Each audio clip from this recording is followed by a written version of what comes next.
On this historic evening, folks, David Beers, Managing Director, Standard & Poor's, joins us. We're honored to have him here this evening. David, tell me about the room and tell me about the emotion this afternoon and this evening at Standard & Poor's as you crafted a 24-plus paragraph document. Well, we were very serious, determined, workmanlike, as we always are in these matters.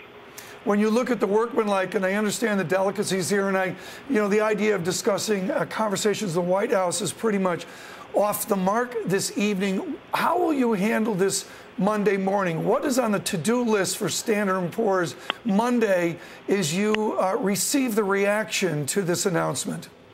Well, I guess we will do what we are doing now with you and other folks, which is explaining what exactly our decision was and why we took it. And we'll talk further about the underlying assumptions that we made in making our decision. I thought that the document was multifaceted. It mentioned entitlements. It mentioned the process of last weekend. Within your decades of experience, what was the change or the key distinction now within the debate that Standard & Poor's had? What was the key thing that drove you to this announcement this evening? Our observations about the political process for much of this year and the extraordinary difficulty that the parties have had to come up with this agreement and come to a consensus around a fiscal program that might make a difference in influencing the debt dynamics over the medium term.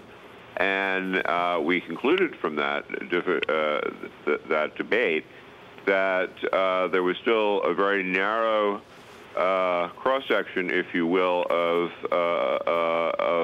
common ground between the parties. And we don't think that this agreement really changes that equation. And that's why, we still wonder if this agreement marks a turning point in the whole public discourse about fiscal policy in the United States of America. One of the themes, David, this evening from all of our different guests is why now and why not November? Just a constant theme here.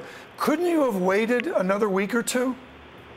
Until November? I'm not quite sure I follow you on that. Until November?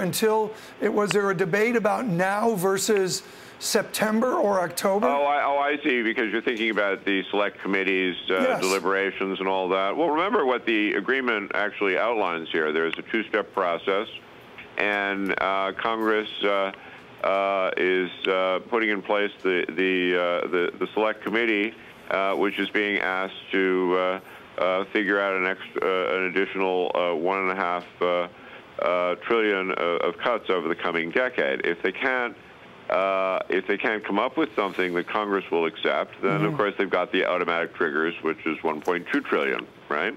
Right, David. So, but in terms of the larger issue here is the difference between whether it's 1.2 trillion and 1.5 isn't sort of decisive in our minds here. When you look at all of the balances and such, there can be actions rapidly by the White House and by Capitol Hill. What would you like to see immediately from Washington? Does a commission do it? Is there a new seriousness from the politicians that would rapidly reverse your decision this evening? Well, we're looking at things as they are, not as people might want them to be.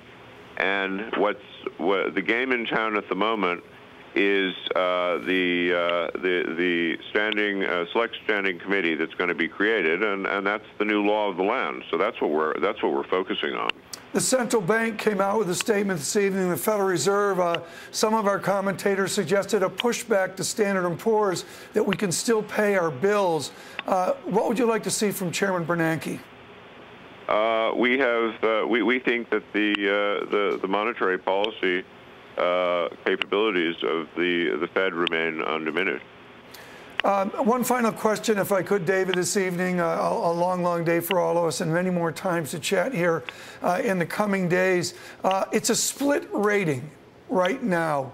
I know you look at the Standard & Poor's shop alone and not Moody's, not Fitch, and the others. Will you recalculate once we see the others catch up with Standard & Poor's? Sorry, will we do what? Will you recalculate your ratings? Will you recalculate the discussion that you have at Standard & Poor's if we move from split rating to a true AA+ nation? You know, I think it's worth underscoring for you and your audience. You know, we are strong believers in independent rating agencies and different rating agencies going about these things in their own different ways. So, because otherwise we don't think, you add much value to the market if everybody always agreed on everything. And remember, it's a fundamental principle of credit risk that it's about looking at the future, and the future is uncertain by definition, right? So people can look at the same sort of evidence, what exists today and what you think might happen in the future, and come to somewhat different conclusions, and that's the way we think it should be. And then users of ratings can look at what we think, look at what our competitors think, and draw their own conclusions. That's our role is to spell out our views of the situation, and investors and other users of our ratings can use that analysis as part of their own analysis, and that's the process that we think works well, and we're happy to participate in the debate on that basis. Participating in the debate, David Beers of Standard & Poor's. We need to